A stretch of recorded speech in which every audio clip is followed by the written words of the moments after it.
Hello and welcome everyone. My name is Megan Lovacek.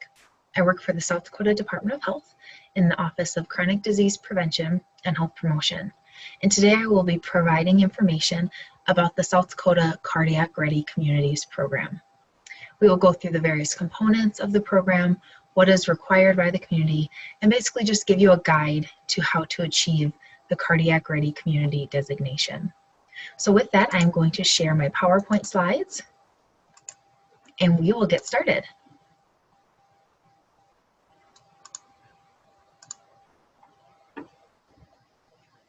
Okay, so first to give you a little bit of background, the Cardiac Ready Communities program is run through a partnership of the South Dakota Department of Health and the South Dakota Cardiovascular Collaborative. The Cardiovascular Collaborative is a voluntary group of South Dakota medical and public health professionals working to improve the quality of life through prevention and control of heart disease and stroke. So the presentation today is based on the assumption that you are familiar with the Cardiac Ready Community Program Guide. And I will be providing additional information and guidance on the designation criteria, the focus areas, and the implementation checklist to help get your community on the right track to obtain designation.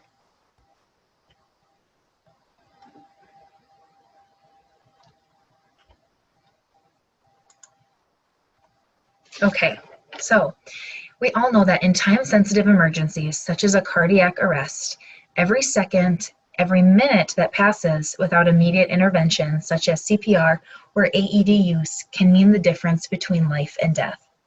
The Cardiac Ready Communities program, which will be referred to as CRC within the slides, will educate, equip, and empower your community members to be better prepared and more confident in helping someone experiencing a cardiac event prior to the ambulance arriving.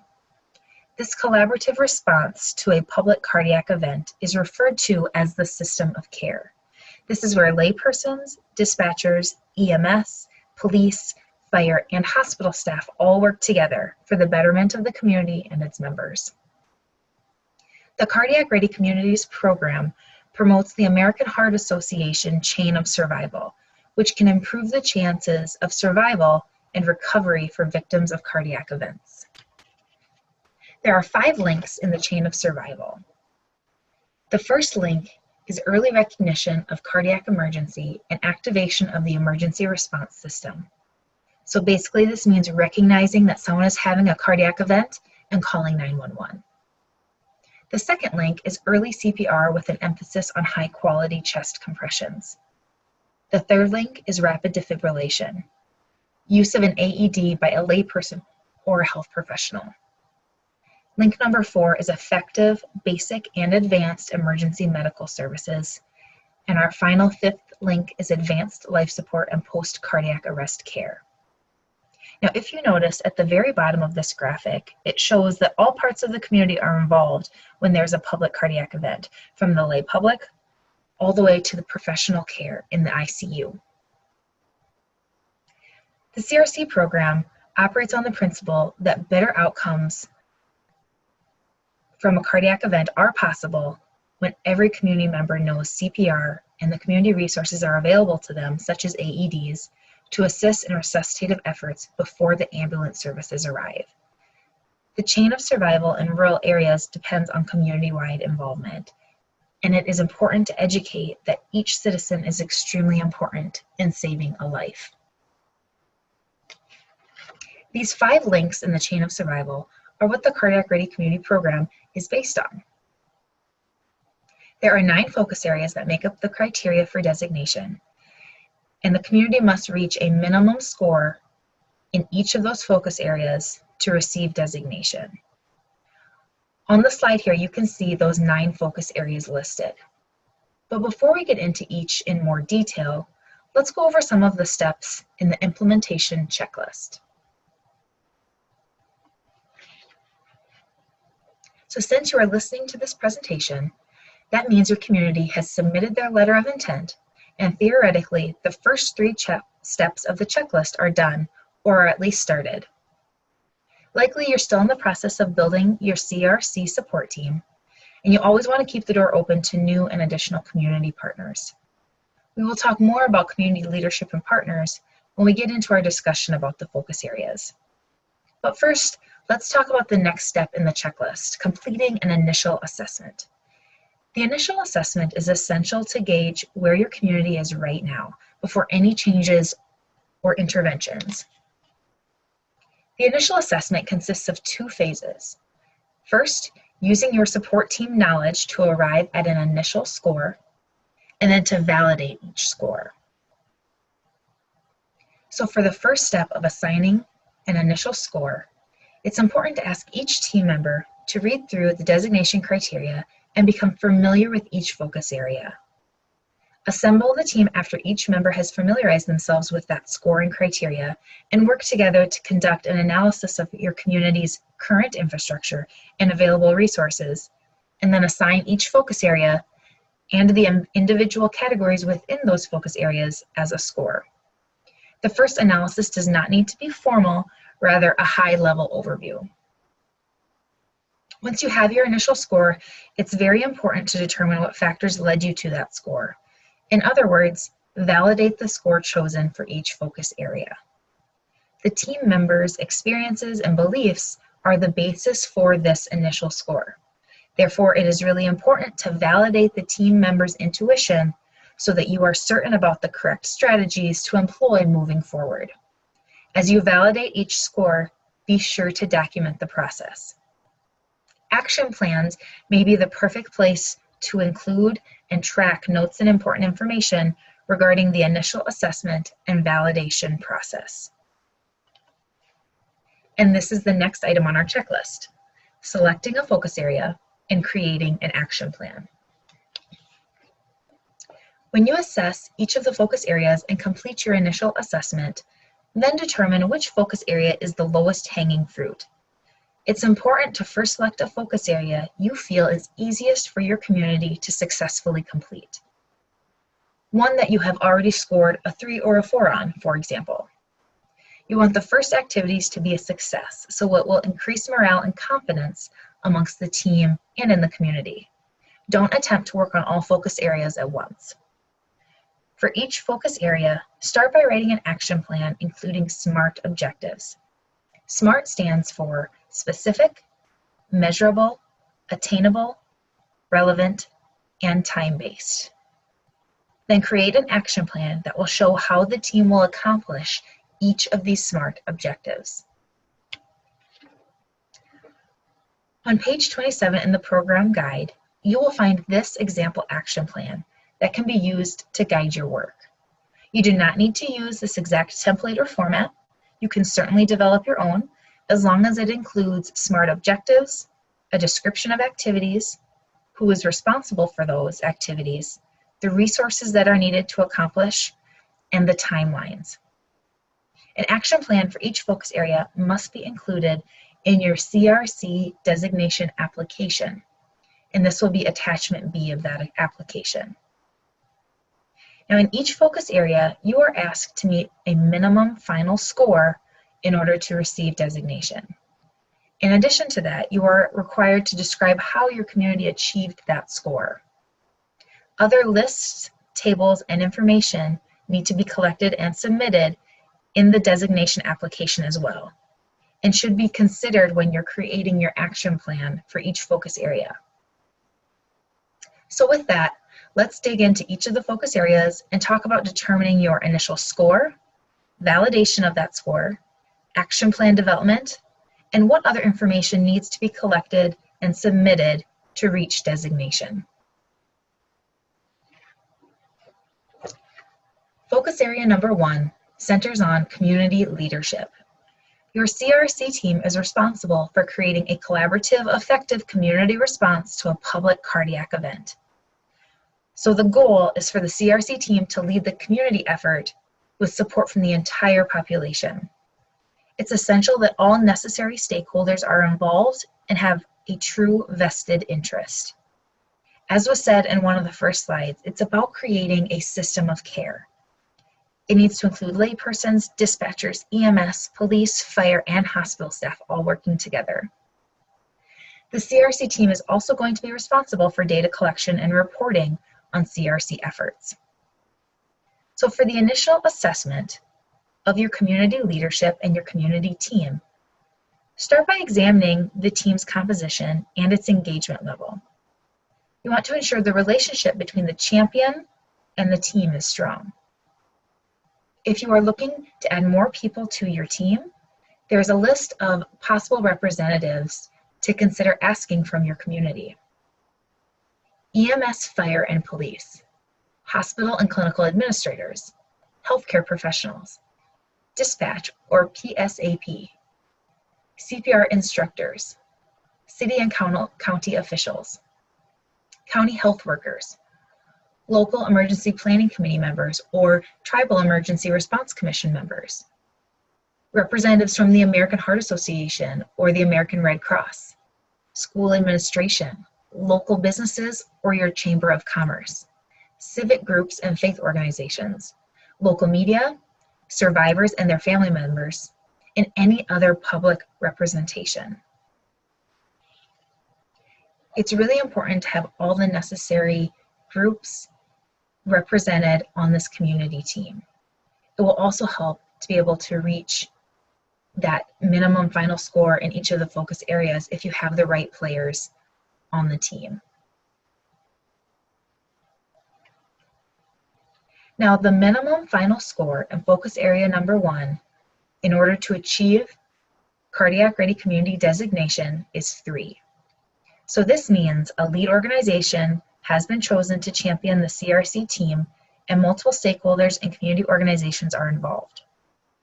To reach the next level and highest score, the lead organization should be integrated into the EMS system and have a plan in place for data collection and reporting.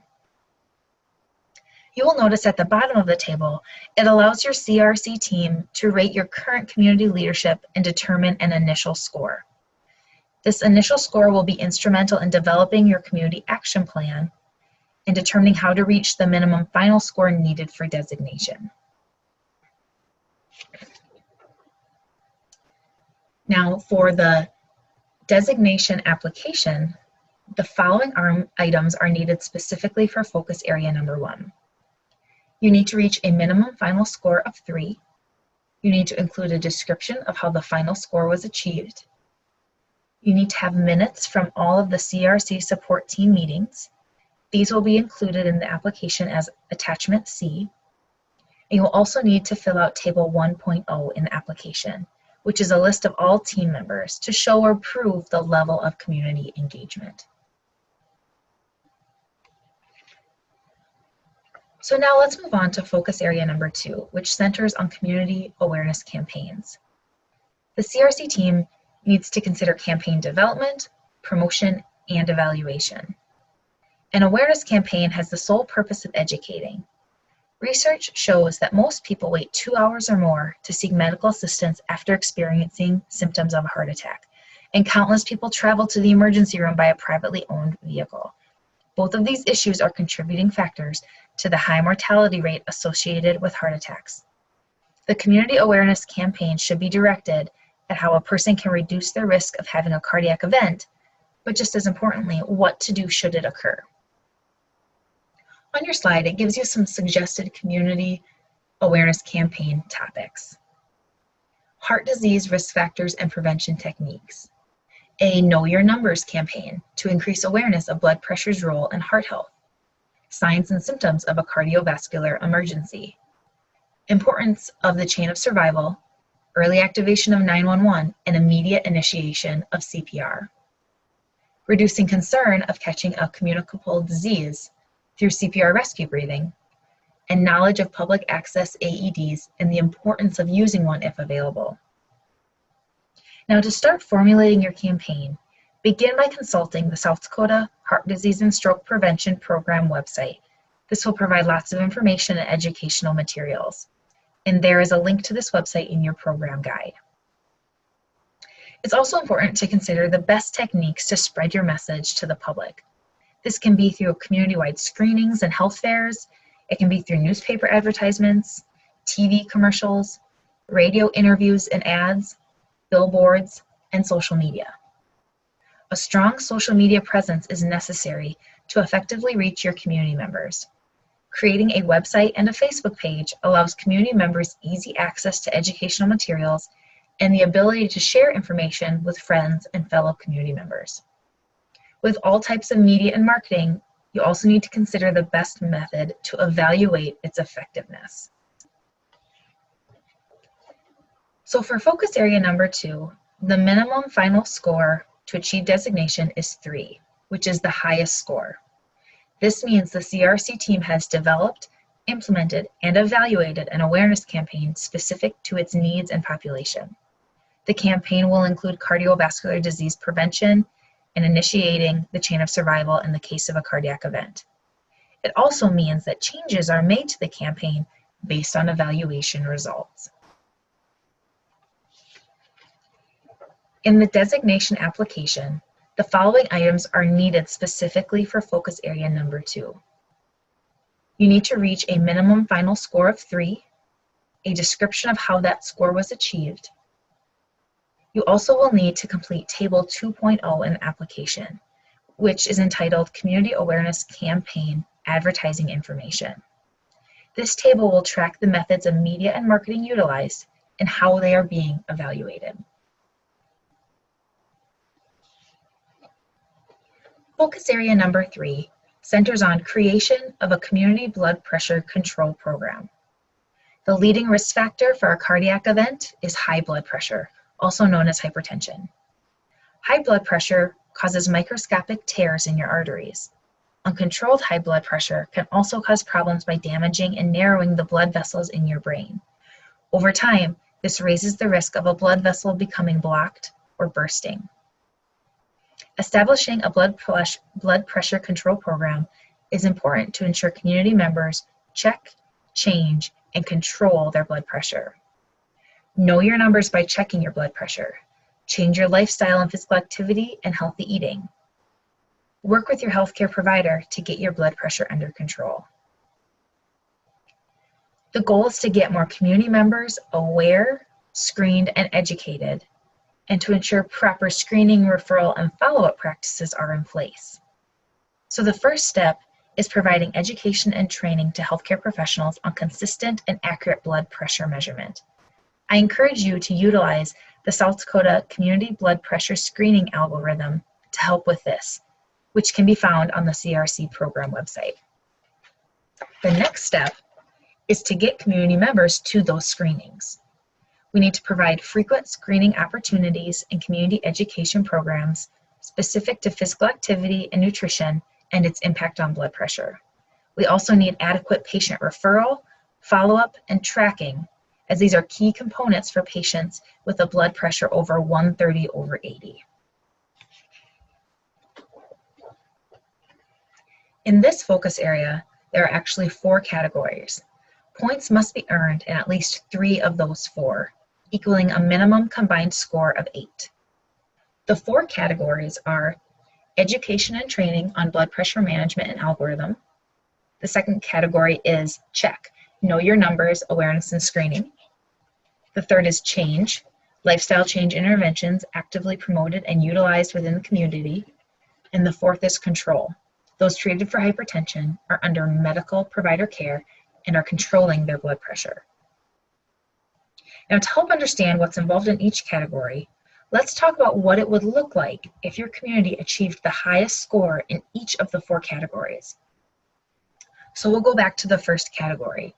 If you were to achieve the highest score, it would mean that a training plan has been developed and initiated to reinforce appropriate blood pressure screening skills among community screening mentors. In the second category, this will mean community and home screenings reach at least 50% of the adult population in the community. In our third category, change, this will mean physical activity and nutrition community education programs with messaging addressing impact on blood pressure have reached at least 30% of the adult population. And for our fourth category about control, this will mean that a referral and follow-up tracking system are in place for individuals identified with hypertension. For the designation application, the following items are needed specifically for focus area number 3. You need to achieve a minimum combined score of 8. And remember, these points must be earned in at least 3 of the 4 categories. You will also need a description of how the final score was achieved. In that description, it's important to include specific data within your response, such as the number of people who had a blood pressure screening, the number of undiagnosed hypertensive patients determined through the screening, the number of people who received referral to a primary care provider, and so forth. Any important data or statistics are important to include in this description. This brings us to focus area number 4, which centers on CPR and AED training. There are 3 main types of CPR noted in the program guide. Hands-only CPR involves no rescue breathing. Basic CPR involves compressions and rescue breathing. And high-quality CPR is administered by EMTs or a healthcare provider. There are several different CPR courses available through the American Heart Association and the American Red Cross. All CPR trainings provide valuable information for the general public. And we've found through recent research that hands-only CPR for teens and adults is just as effective and is more likely to be implemented in a cardiac emergency. However, having the public trained in basic CPR, which means compressions and rescue breathing, is the ideal. Having police officers and firefighters trained in basic CPR and being equipped with an AED decreases the time from initial collapse to having a shock delivered to the heart. There are 5 categories for this focus area, and that involves focus on the public and first responders. Points must be earned in at least 4 of the categories, reaching a minimum combined score of 10. The 5 categories are CPR instructors, hands-only CPR and AED training, business CPR AED training, police department CPR and AED, and fire department CPR and AED training. Let's go back and look at our first category. Again, what we're going to do is we're going to see what it would look like if we were to achieve the highest score in each of these 5 categories. So for CPR instructors, this would mean there are enough instructors to have a regular schedule of CPR classes without overload and would include training on AED use. The community tracks the number of courses and students as an ongoing performance improvement indicator. For category number 2, hands-only CPR and AED training, the highest score will mean at least 50% of the adult population is trained. Category 3, the highest score would mean 100% of businesses have CPR and AED trained personnel. And finally, for category number 4 and 5, it will mean that 100% of police department and fire department responder vehicles are equipped with an AED and have CPR AED trained personnel. Again, this would all mean that you have achieved the highest score in each category. But what you need for designation is just a minimum combined score of 10 in 4 of those 5 categories. What's also needed in your application, again, is a description of how that final score was achieved. And it's important to include percentages of community members, businesses, and police and fire department personnel trained in CPR and AED use, as well as the percent of police and fire department responder vehicles equipped with an AED. What's also needed in the application for this focus area is CPR and AED tracking information, which will be included as attachment D. What information needs to be included is a list of CPR instructors, the number of community members trained, and the type of CPR training they received, whether it's hands-only, basic, or high-quality CPR. You also need to include a list of businesses that have staff trained and the type of CPR training received, a list of police and fire department personnel trained and the type of CPR training received, and finally, a list of the total number of police and fire department responder vehicles and the number equipped with an AED. So in focus area number 4, we talked about CPR and AED training. Now in focus area number 5, This is about assuring the public can easily access an AED.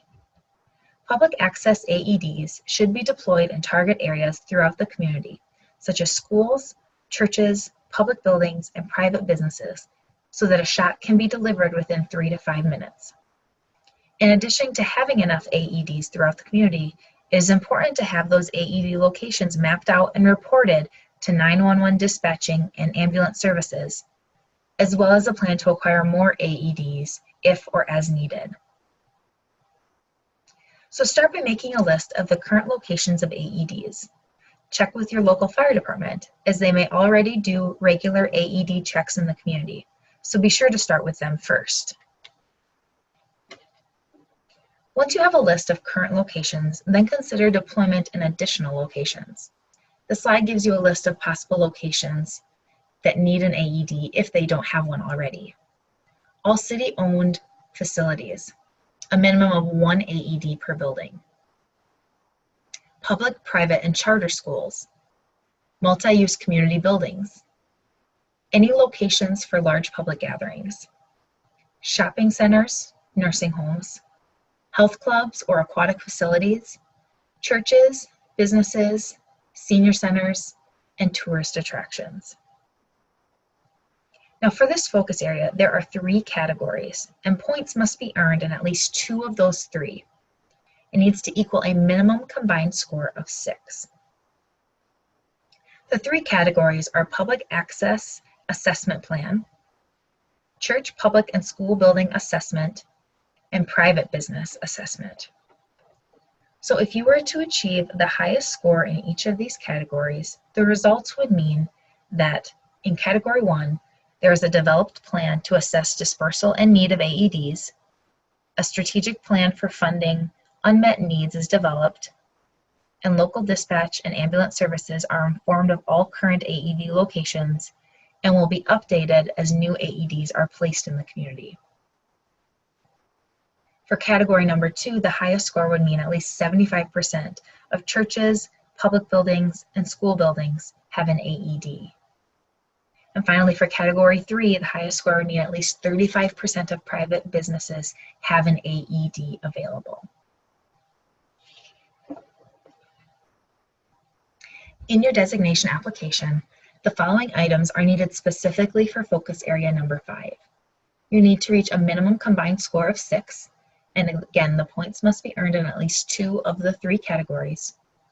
You need to include a description of how that final score was achieved, remembering to include the percent AEDs available in churches, schools, public buildings, and private businesses. You will also need to include a town map with AED locations, which will be attachment E. And finally, there are 2 tables in the application that will need to be filled out. Table 3.0 is listing of AED locations in churches, schools, and public buildings. And Table 3.1 is a table listing AED locations in private businesses.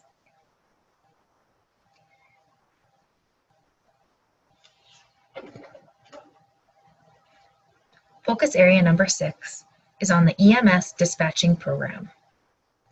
911 dispatching is a key element in the chain of survival.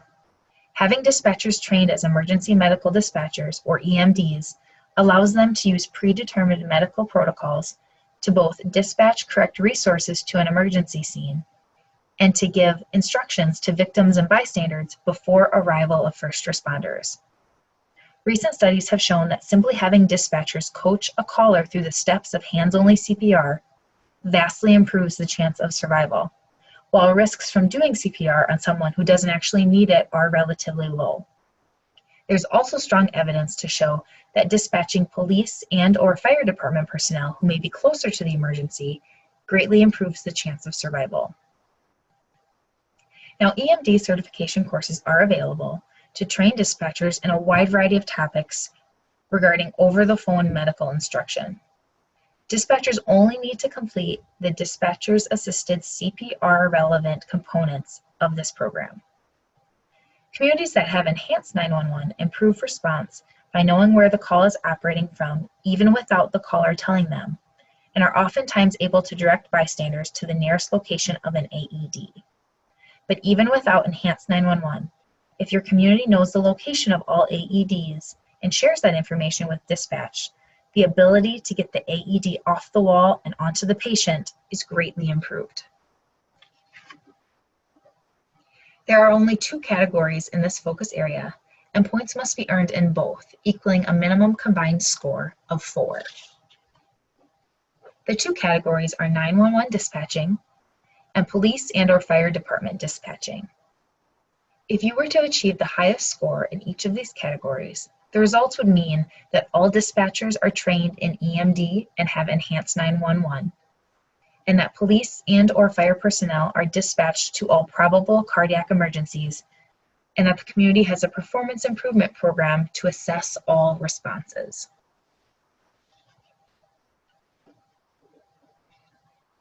In the CRC designation application, focus area number 6 only requires the minimum combined score and a description of how it was achieved. There are no additional lists or tables required for this focus area. For focus area number 7, it centers on EMS services. Having a well-trained EMS is critical for an out-of-hospital cardiac event. Utilizing high-quality CPR, including access to a Lucas device, using an AED as soon as possible, and having access to an EKG to alert the receiving hospital to the patient's condition are all vital steps in the chain of survival. High-quality CPR administered by an EMT or healthcare provider is important because it increases the odds of surviving neurologically intact. Robust performance improvement through use of patient data and reports ensures EMTs are striving for better patient outcomes. Some defibrillators, including AEDs, and EKG monitors will print reports to determine the quality of CPR done during a response. An EMS patient record system that collects data on all aspects of a response, including times, treatment, and outcomes, is used for performance improvement. Medical directors play an integral part in ensuring personnel are capable of providing high-quality CPR by guiding that quality improvement process. This is another focus area with only 2 categories, so points must be earned in both to reach a minimum combined score of 6. The 2 categories are ambulance service and EMT support. If your community was to achieve the highest score, the results would mean that ambulance personnel are trained and use high-quality CPR, are AED equipped, and do performance improvement on every cardiac arrest call.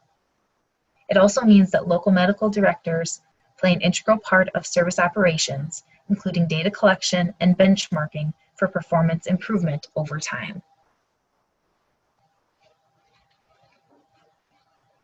In the designation application, focus area number 7 only requires the minimum combined score and a description of how it was achieved.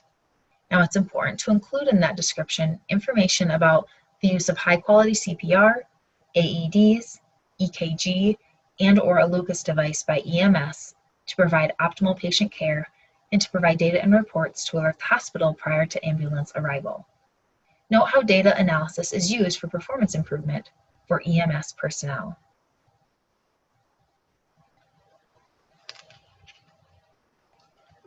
Focus area number 8 centers on hospital services.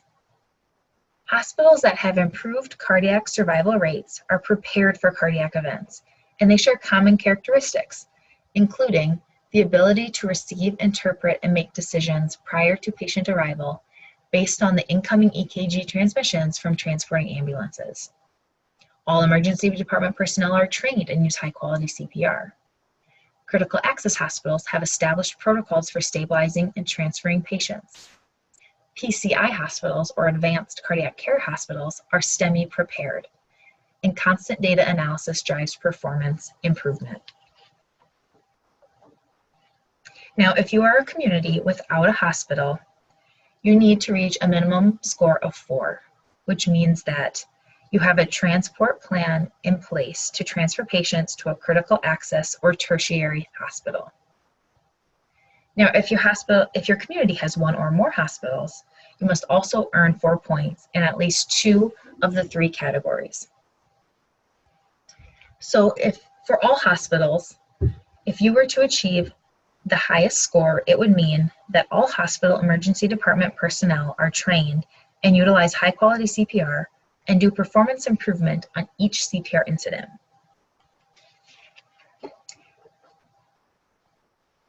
For critical access hospitals, the highest score means the hospital has developed emergency department treatment and transfer protocols coordinated with the receiving PCI hospital that emphasize the American Heart Association system's approach to STEMI, cardiac arrest, and stroke patient care. The critical access hospitals also hold multidisciplinary meetings with PCI hospitals and EMS to evaluate outcomes and performance improvement data. If you are a PCI hospital or advanced cardiac care hospital, the highest score will mean that you have developed emergency department treatment and transfer protocols with critical access hospitals and EMS that emphasize American Heart Association system's approach to STEMI, cardiac arrest, and stroke patient care. There's also plans for reporting patient data and outcomes back to that critical access hospital and the EMS program.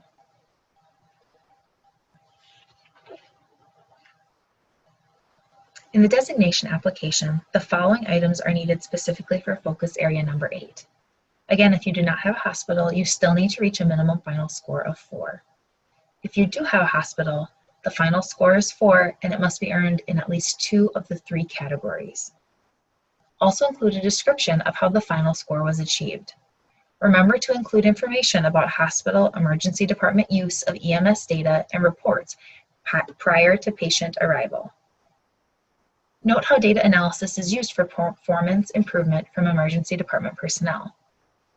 Also include information about established protocol for treatment and/or stabilization and transfer of patients and for reporting patient data to all parties, including EMS, critical access hospitals, and PCI hospitals in order to evaluate outcomes. For this focus area, you also will need to include and complete 4 tables in the application. Table 4.0 lists all trained personnel and notes whether it was EMS or hospital staff. Table 4.1 lists the quality improvement sessions led by the medical director involving high-quality CPR, including the number trained. And Table 4.2 lists the master trainer visits involving high-quality CPR, including the number trained. This just gives you an image of those 4 tables. Now you will certainly need to expand these tables as you add information.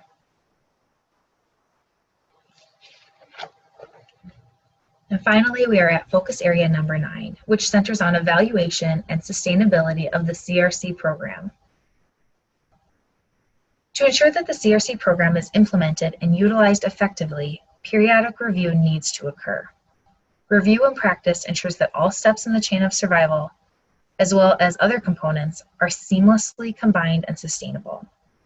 By practicing scenarios that include bystander CPR, use of an AED within 3 to 5 minutes, dispatcher-aided CPR, appropriate dispatching of emergency response personnel, and use of high-quality CPR by responders and the hospital, communities will be better prepared for a true emergency.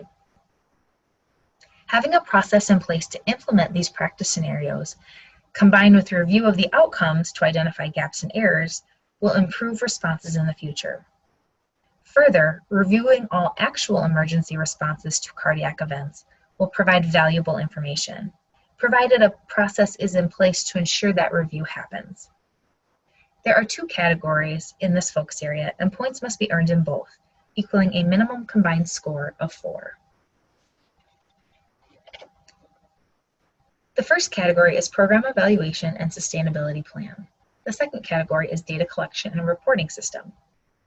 If you were to achieve the highest score in both categories, the results would mean that a plan is being implemented to address and improve how the team will continue to collect, review, and report data in each of the focus areas. It also means that data on each component of the program is collected and entered into image trend. Then that data is reviewed by the CRC team, shared with stakeholders and the public, and ultimately drives change. Now, Image Trend is an electronic patient care reporting system supported by the Department of Health's EMS program. Pre-hospital data collected by EMS services should be entered into ImageTrend. South Dakota has been compliant with the National EMS Information System since 2009 when the state converted over to electronic reporting. Electronic run reporting allows ambulance services a safe and reliable central repository to collect, store, and report run data. Furthermore, the system allows the Department of Health access to run any number of reports necessary to support EMS initiatives. In the designation application, the following items are needed specifically for focus area number 9. A minimum final score of 4, a description of how the final score was achieved, but be sure to include the CRC Evaluation and Sustainability Plan and how that plan will address how the team is going to continue to collect, review, and report data in each of the focus areas.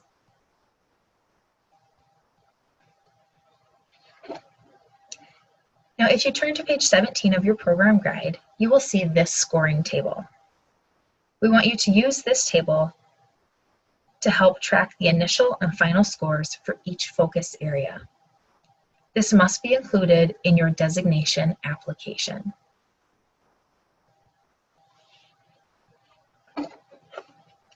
Now that we have dug into each focus area, let's go back to our implementation checklist. Theoretically, at this point in the checklist, you have built your support team, identified a champion, completed the initial assessment, meaning you have determined the initial score for each focus area, and you are in the process of selecting focus areas to work on and creating their action plans.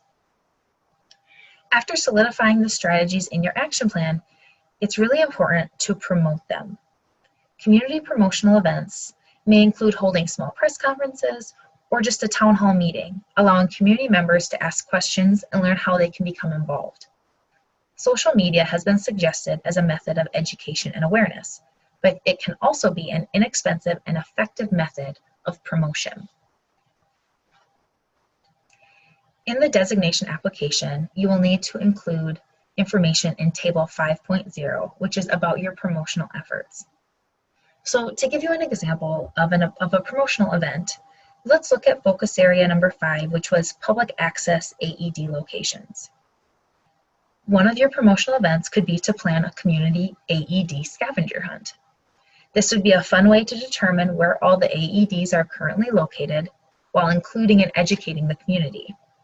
You can utilize your website and Facebook page to recruit youth and adult participants, share photos and live videos, post information about the outcomes, and you may even reach potential funders for additional AEDs.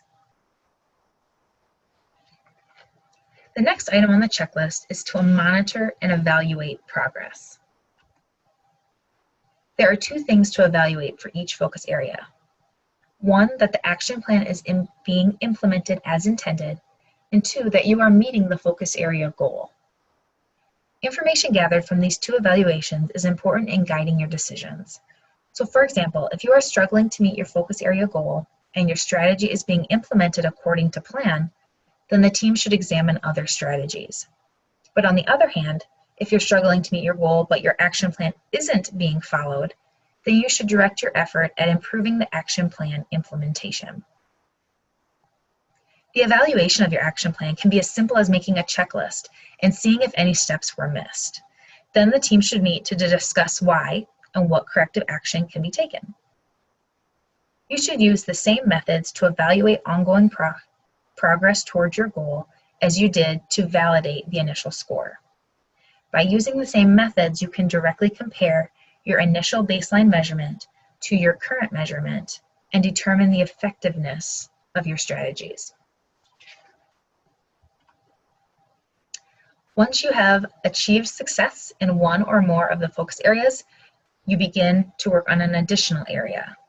Again, you follow the same process of developing an effective and feasible action plan, and ensure to continue the strategies for the first focus area while developing new action plans and strategies in other focus areas. Once you have successfully implemented and achieved the necessary minimum final score in each focus area, it's time to complete and submit the CRC designation application. Now, throughout this presentation, we've discussed every single component of that application, but to see the full application, it can be found on page 36 of your CRC program guide. Once this application is received by the Department of Health, it will be assessed to determine whether the community has met the criteria. The final step to achieve designation is to meet with the Department of Health. We will contact the community's champion to discuss application information and verify any additional needed information before this meeting. And if all requirements have been met, the community will receive designation as a South Dakota Cardiac Ready Community. This is a 3-year designation, and during this time frame, an annual report will need to be completed for the Department of Health, including compiled data and focus area summaries. A template will be provided by the Department of Health when this time comes, and it must be submitted on the anniversary of designation. I hope this presentation has been helpful, and I hope it has you motivated to start work toward designation as a South Dakota Cardiac Ready Community.